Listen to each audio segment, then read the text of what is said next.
بۆ گفتگۆکردنی زیاتر لەسەر پرسی هەڵبژاردنەکانی هەرێمی کوردستان کە لێسەدا گفتگۆی سەرەکی نێوان هێزە سیاسیەکانە لە هەرێمی کوردستان و ڕۆڵی نەتەوە گرتوەکان بە تایبەت دوای کۆبوونەوەی نوێنەری نەتەوە گرتوەکان لە عێراق لەگەڵ بەرپرسی یەکەمی حیزبە سیاسیەکان لە هەرێمی کوردستان پەیوەست بە ئەنجامدانی هەڵبژاردنەوە گفتگۆی زیاترەکەی لەگەڵ میوانەکەم کاروان کاظم شارەزای هەڵبژاردن کە بەشێکی ڕاستەوخۆ لە سلێمانیەوە لەگەڵمان دەبێت کا کاروانم کاتتان باش سپاس بۆ ئامادەبوونی جەنابتان دەستپێک دەمەوێت سەرنج و تێبینی ئێوە بزانم لەسەر پرسی هەڵبژاردن لە هەرێمی کوردستان پێتان وایە کە هێزە سیاسیەکان ڕێک بکەون لەسەر ئەنجامدانی هەڵبژاردن لە هەرێمی کوردستان و لە وادەی دیاریکراوی خۆیدا بکرێت؟ زۆر سپاس بۆیەوە چیاخان بۆم دەرفەتە ڕاستی پێشووتر وادەی دیاریکردنی هەڵبژاردنەکانی پەرلەمانی کوردستان دیاری کرابوو کە لە مانگی دایە بکرێ بەڵام مۆزوعی ئەنجامدانی هەڵبژاردن لە هەرێمی کوردستانە لەمپەڕی قانونی لە بەردەمایە بەڕاستی یاسایەکمان هەیە کە یاسای هەڵبژاردنەکانی ساڵی ژمارەیەکی ساڵی 92 کە ئەم یاسایە حەوت جار هەمواری بەسەرا هاتووە یاسایەکی کۆنە میکانیزمی ئەنجامدانی هەڵبژاردنەکان بەم یاسایە لەگەڵم سەردەمان نایەتەوە بۆیە ئەبێ ئەم یاسایە برێتە پەرلەمان یا هەموارێکی لە بەسەرا بهێنرێ یا ئەوەی یاسایەکی تازە دەربچێت کە بۆ ئەمەش لایەنە سیاسەکان پرۆژە یاسایان تەقدیمی ئەم خۆلەی پەرلەمانی کوردستان کردووە بەدەر لەمەش گرفتێکی تری قانونی ئەنجامدانی هەڵبژاردن لە هەرێمی کوردستانە چیاخان بریتێ لە بابەتی بەسەرچوونی ماوەی یاسایی مەجلیسی کۆمیسیارانی کۆمیسیۆنی باڵای سەربەخۆی هەڵبژاردن لە هەرێمی کوردستانە کە ئەمانیش لە مانگی 12 ساڵی 2019ەوە ماوەی یاساییان بەسەر چووە ئەمانیشە بێت لە پەرلەمانەوە متمانە بدرێتەوە بە ئەندامەکان یاخود هەمواری یاساکە بکرێت و میکانیزمی مەجلیسی کۆمیسیاران بگۆڕێ هەتا کۆمیسیۆن ئەکتیڤ نەکرێتەوە یاساکە هەموار نەکرێتەوە یاسایەکی تازە دەرنەچێت گرفتی قانونی هەیە و ناتوانین هەڵبژاردنەکان ئەنجام بدەین واتە ئەگەر ئەم لەمپەڕە قانونیەش نەهێڵڕێت کۆمیسیۆنی باڵای سەربەخۆی هەڵبژاردن لە کوردستان پێویستی بە 6 مانگە بۆی ئامادەسازیە لۆجستی و ئیداری و کارەکانی خۆی ئەنجامدا بۆی بۆ هەڵبژاردن ئامادە بێکەواتە بە هەموو شێوەیەک ئەنجامدانی هەڵبژاردنەکان زەحمەتە لە مانگی لە ساڵی 2022 ئەنجام بدرێت. باشە یعنی بۆچی تا ئێستا هێزە سیاسیەکان لەسەرەوە ڕێنەکەوتون کە یاسای هەڵبژاردن هەموار بکرێتەوە چونکە دەمێکە داوای ئەم هەموارکردەوەی یاسای هەڵبژاردن نەکرێ. ڕاستەکەی بەشێکی پەیوەندی بە بیئەی سیاسی هەرێمی کوردستانەوە هەیە کە ئێستا هێزە دەسەڵاتدارەکان بە دیاریکراوی کە یەکێتی و پارتیە مەشغوڵی پرسی کێشەی کێشمەکێشی سەرۆک کۆمار و بابەتی ئەو کێشانەی کە لە بەغامە وای کردووە کە بە جۆرێ لە جۆرەکان ئەتوانین بڵێن پەرلەمانی کوردستان ئیفلیج بووە کە پەرلەمانی کوردستانیش لە کار خراوە ئیفلیج کراوە پێداویستی قانونەکانی هەڵبژاردن نایەتە بەردەست پەرلەمان پێویستی بەوەیە کە لایەنە سیاسیەکان اتفاقێکی سیاسی بکەن بۆی لەسەر میکانیزمی ئەنجامدانی هەڵبژاردن ڕێبکەون لە ناو یاساکەیە بینیمان لە ماوەی ڕابردووە پارتی دیموکراتی کوردستان لەگەڵ لایەنەکانی ترا لەسەر پرسی هەڵبژاردن لە هەرێمی کوردستان کەوتە بۆ کێشەوە کە پارتی پێداگری لەسەرەوە کرد کە هەڵبژاردن وەکو پێشوو بە یەک بازنە ئەنجام بدرێت و دەستکاری تۆماری دەنگدەران نەکرێ و کۆمیسیۆن بەو جۆرە بێت کە ئەو ئێوێ لایەنەکانی تریش پێداگریان لەسەرەوە کرد کە هەرێمی کوردستان دابش کرێ بۆ چەند بازنەیە و تۆماری دەنگدەران پا بکرێتەوە و میکانیزمی هەڵبژاردننی کۆمیسیاران و بابەتی کۆمیسیۆن بەخواست ویستی ئەوان و بە پێوەرە تازەکان بێ و نوێنەری لایەنە سیاسی تازەکانی تیا بێ ئەمە کارێکی وای کردبوو کە پرسی هەڵبژاردن هاواتا بێ یا هاوکی ڕاستەوانە لەگەڵ چەقبەستوی سیاسی لە هەرێمی کوردستانە بڕوات و تا ئەوەی کە ئەو مبادرەی لەلایەن نەتەوە گرتوەکانەوە ئەنجام بدرا جێنێن بلاستخارد نوێنەری نەتەوە گرتوەکان لە عێراق توانی و بەسەڵەکە بشکێنێت و لایەنە سیاسیەکان کۆ بکاتەوە بۆی هەنگاوێکی ئێستا چەند مانگێک لە بەردەمدایە بۆ ئەوەی بتوانن کە یاسای هەڵبژاردننی هەموار بکەنەوە ئەگەر گرفتەکە لەوەدا بێت یعنی بابەتێکی تر هەیە ئێستا نەتەوە گرتوەکان سوورە لەسەرەوەی کە دەبێت هەڵبژاردن لە هەرێمی کوردستان بکرێ ئەوتە کۆبوونەوەی بە چەند جارێک بە هێزە سیاسیەکان کردو لە هەرێمی کوردستان ئەمانە نابنەهۆی ئەوەی کە پەرلەمان ئەرچی زووە هەمواری یاسای هەڵبژاردن بکە جاخۆ بەڕاستی ئەمە خۆی کەم و کورتێکە بۆ هێزە سیاسەکان لە هەرێمی کوردستانە بەڕاستی ئەمە لە کەو عیبەیە تۆ یاسایەک خەڵک بۆ 4 ساڵ دەنگەیە بە نوێنەری خۆی چیاخان لە ئەنجومەنە هەڵبژێراوەکانە بە دیاریکراوی پەرلەمانی کوردستان یعنی من کە 4 ساڵ عەقدەکەم تەواو بێ لەگەڵ نوێنەرەکانی خۆم لە حیزب و لایەنە سیاسیەکانە پێویستە ئەوان خۆیان شعوری سیاسیان هەبێ شعوری دیموکراتیان هەبێ کە مودەیە تەواو بوو بەڕاستی پابندن بۆ یاسایانی کە خۆیان دەریان کردووە لە کاتی خۆی ئەعلانی انتخاباتکەن و کۆمیسیۆن ڕاستپێرن بە ئەنجامدانی هەڵبژارنەکان بەڵام ئەمە عورفێکی زۆر خراپە عورفێکی زۆر توانین بڵێن ببوورە بۆ کەلیمە بکارن عورفێکی زۆر سەقەتە لە هەرێمی کوردستانە کە 5 هەڵبژاردن بۆ پەرلەمانی کوردستان کراوە هیچ هەڵبژاردنێکی لە کاتی خۆی ئەنجام نەیراوە لە هەموویان پەرلەمانی کوردستان تەمەنی یاسایی خۆی درێژ کردوێتەوە لە هەموویان لایەنە سیاسیەکان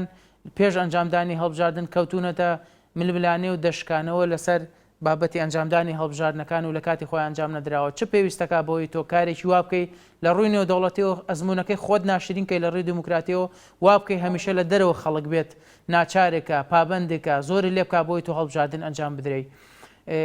ئەمە دلیل لەسەرەوەی کە لایەنە سیاسیەکان بە جۆرێ لە جۆرەکان بە دیاریکراوی هەردوو لایەنە سیاسیە باڵا دەستەکەی چێتی و پارتی هەڵبژاردنیان ئەوێ بۆ ئەوەی کە بەڕاستی سنگ و قورسایی خۆیانی پێ بەهێزکەن و ژماری کورسەکانی بێ دیاری بکەن هەڵبژاردنیان ناوێت لە پێناوی خەڵکە هەڵبژاردنیان ناوێت لە پێناوی دیموکراتیا نایەنەوە خەڵک فێری ئەوە بێ کە بزانێت 4 ساڵ جارێک بچێتە سەر سوندوقەکانی هەڵبژاردن بە ماف و ئەرکەی خۆی هەڵسێ بەرامبەر بە پرۆسی دموکراتی نەخێر ئیرادە و ویست و حەزی سیاسی ئەوانە کەی ویستیان هەڵبژاردنەکەن کەی ویستیان نایکەن کەی زەختە کەوتە سەر شانێ کەوتە سەریان لە ڕووی نێودەوڵەتی لە ڕووی ئیقلیمیەوە هەڵبژاردن دواخن کەی بە پێچەوانە و فشارەکان زیاتر بوو بۆ ئەنجامدانی هەڵبژاردن ئەیکەن وەکەوەی ئەبینین لە ساحی سیاسیە باشە ئێستا دەکرێت بڵێن ئەم هەوڵەی کە لە ئێستادا لەلایەن نەتەوە گرتوەکانەوە هەیە بۆ پرسی هەڵبژاردن لە هەرێمی کوردستان و ئەم فشارانەی کە دروست کراون وا دەکات کە هەڵبژاردن لە کاتی خۆیدا بکرێ و دیاریکراوی لە مانگی دەدا ئەستەمە وەکو وتم زۆر ئەستەمە ینی دوایی کۆبوونەوەی بلاسخارتیش کە بەلایەنە سیاسەکانی ڕۆڵەکانی پلاسخارتیش پێ ئەنجام دەبن پێچان وایە کە ئەوان ناتوانن بۆ کارتێک یاخود هەوڵ بدەن بۆ شتێک وە سوور بزانن کە بۆ نمونە سەر ناگرێت یان ڕازیە بنبەوە ئەزانین چۆن هەوڵەکانی بلاسخارت خۆی ئومەمی متحیدە دەسەڵاتەکانی دیاری کراوە ینی ناتوانێت تەدەخولی مباشر بکات بۆ ئەنجامدانی هەڵبژاردن و ئەو ڕۆڵی چاودێرە بینێ ئەسڵان چیاخان ناتوانێت ڕۆڵی سەرپەرشتاریش بینێ حەزەکە من پەیامە بە ڕوونی بڕوا ینی حاڵەتی زۆر کەممان هەیە لە جیهانە بۆ نمونە لە ئەفریقا هەمانە کە UN لە مۆزوعی انتخاباتە تەدەخلی ڕاستەخۆ بکە UN ڕۆڵی تەوسیە ئەبینێ پێشنیارەکە و دوای کە پرۆسی هەڵبژاردن ئەنجامەیرێ ڕۆڵێکی لە دوورەوە چاودێریە کات و بە راپۆرت بۆ سەر و خۆی بەرزێکاتەوە یعنی مە با ڕوون بێ UN ناتوانێت بێتە ناو وردەکاری بابەتەکانەوە بەڵام تەوسیە ئەیات بلاسخارتی وەکو ئێمە باش ئەزانێ کە تۆماری دەنگدران لە هەرێمی کوردستانە تۆمارێکی پیسە ناوی دووبارێتیایە ناوی وەهمیتیایە ناوی مردووتیایە ناوی کەسی بیانیتیایە کۆمیسیۆن بەداخەوە ئەو 4 ساڵەی ڕابردوو کە ئیشی کردووە نەیتوانیوە تۆمارێکی پاک و تەندروست بخاتە بەردەسی لایەنەکان و بخاتە بەردەمی هەرێمی کوردستان ئێستا ئێمە ئەبێت یاد دانیشین کۆمیسیۆنەکەی خۆمان ئەم تۆمارە پاکاتەوە لەو ناوانەی کە باسمان کرد یا ئەوە تا تۆماری بایۆمەتری لە حکوومەتی عێراق وەرگێت و بەکارهێنێ ئێمەنیش و بلاسخارتیش و لایەنە سیاسیەکانیش ئەمە باشە زانین ئەمە پرۆسێکی ئاسان نییە بە مانگ و دوو مانگ ناکرێ هەتا ئێستا کۆمیسیۆن و لایەنە سیاسیەکان ئەم کاریان نەکردووە پەرلەمان پەخراوە بەم 2-3 مانگە ناکرێ بەڕاستی ئێمەوە بەرەو مانگی 7 ڕووین 3 مانگی مێنێ بۆ مانگی ینی بۆ مانگی دەبوو وادەی کە بۆ هەڵبژاردن دیاریکراوە لەبەرەوە لە ڕووی لۆجستی و لە ڕووی واقعی و لە ڕووی قانونیشەوە ئەو بابەتە ئەستەمە و ئەمە قسەی بەشداربووانی ناو کۆبوونەوەکەشە کە بە جۆرێ لە جۆرەکان هەموو لایەنە سیاسیەکان ڕێکەوتون لەسەرەوەی کە انتخابات کەوێتە ساڵی 2023. باشە بابەتێکی تر هەیە ئەویش بابەتی ئەم فرەبازنەیە کە بکرێت بە یەک بازنەوە بەشێکی زۆر لە ببوورە بە پێچەوانەوە ینی بابەتەکە خۆی هەڵبژاردن لە هەرێمی کوردستان پێشتر لەسەر ئاستی هەرێم یەک باس نەبووە بەڵام ئێستا داوا دەکرێت لەلایەن زۆرینەی هێزە سیاسیەکانەوە کە بکرێت بە فرەبازنە و شەوەی کە لە عێراق کرا بۆچی یعنی پارتی بەمە ڕازی نییە بۆچی گلەیی و ناڕزایی هەیە لەسەروان یەکێتی لای خۆیەوە زۆر جار بیستومانە لەلایەن ئەندام و لایەنگران و بەرپرسانیەوە حیزبەوە دەڵێن ئێمە گرفتێکمان نییە و پێیان باشە کە بکرێت بە فرەبازنەی بەڵام بۆچی پارتی بەمە ڕازی نابێت دیارە پارتی دموکراتی کوردستان پێی وایە بێ هەژمونی تەواتی بەسەر هەرێمی کوردستان بکات لە ڕووی انتخابیەوە و کاریشی بۆ ئەمە کردووە و بەردەوامە بیستین لە بەرپرسان و ئەندام پەرلەمانەکانی ئەم حیزبەوە کاڵێن ئێمە ئەبێ کارێ بکەین بۆ ئەوی کە بتوانین زۆرینەی پەرلەمانی بەدەست بێنین زۆرینەی پەرلەمانی لە ناو پەرلەمانی کوردستانە پێویستی بە 56 کورسیە بەداخەوە پارتی دموکراتی کوردستان هەمیشە لە پاڵ کورسیەکانی خۆیان سوودی لە کورسی پێکاتەکانیش بینەوە چیاخان 11 کورسی پێکاتەکانیش توان بڵێم نقطەی خلافی جەوهری نێوان پارتی دیموکراتی کوردستان و هەموو جەبهەکەی تر بە یەکێتی گۆڕان و نەوەی نوێ و ئیسلامیەکانیشەوە ئەوەیە کە لەسەر دوو حاڵەتە بەڕاستی مەوزوعی و فرەبازنەی کە جەناب باسی کرد 5 هەڵبژاردننی ڕابردوو لە هەرێمی کوردستانە بە یەک بازنە هەڵبژاردنەکان ئەنجام بدراواتە هاوڵاتی لە پارێزگای دوهۆکەوە توانێت دەنگ با بە کاندیدای لە پارێزگای سلێمانی بە پێچەوانە شەو ڕاست بەڵام ئێستا حیزبە سیاسیەکان بەداخەوە چەنە درەنگیشە تازە خەبەریان بۆتەوە گەڵێن ئەبێ بکرێ بە فرەبازنەی هەرێمی کوردستان لایەنی کەم 4 بازنە بۆم قۆناغا ئێمە ڕێگاگرێت لە خواست و ویستی حیزبێکی دیاریکراو بۆی بتوانێت کاندیدەکانی خۆی و هەژمونی خۆی لەو ناوچەیە کە ئێستا تیا بەسەر ناوچەکانی تری هەرێمی کوردستانە بیسەپێنێ بە دیاریکراوی پارتی دیموکراتی کوردستان پێداگری لەسەر یەک بازنەیە کات لەبەرەوەی ئەو تەمۆحی هەیە ژماری کورسیەکانی خۆی زیاد کا بۆی سبەینی هەرچێکی ویست لە ناو پەرلەمانی کوردستانەوە بە زۆرینە تێیپەڕێنێ پێویستی بە لایەنە سیاسیەکانی تر نەبێ و نقطەیەکی تری خلافی جەوهری لە نێوان لایەنە سیاسیەکانە و لە ڕێی دیموکراتیەشەوە پێویستی بە هەڵوێستا لەسەرکردنە مۆزوعی کورسی کۆتاکانە کورسی کۆتاکان لە هەرێمی کوردستانە بەڕاست و ڕەوان لە ڕۆی ژمارەوە زۆرە 11 کورسی بۆ پەرلەمانێکی 111 کورسی زۆرە منەمە بە ڕاشکایی و تۆ لە هەموو شوێنێکی جەختی لێکەمەوە لەسەر ئاستی عێراق کە 300 ئەو نە کورسیە 9 کورسیمان هەیە بۆ کۆتای پێکاتەکان بەڵام خێرە لە پەرلەمانی کوردستانە لە 111 کورسی 11 کورسی بۆ پێکاتەکانە و ئەم پێکاتانە لە ڕابردووە هەرگیز نوێنەرەکانیان نوێنەرایەتی ڕاستەقینەی خەڵکەکەی نەکردووە هەرگیز نوێنەرایەتی تورکمانە بەڕێزەکان کلدو ئاشووری مەسیحیەکان پێکاتەکانی تر نوێنەرەکانیان بەداخەوە بەدەنگێکی زۆر کەمەچنە ناو پەرلەمانی کوردستان هەمیشتە حیزبە سیاسی باڵا دەستەکان بە تایبەتی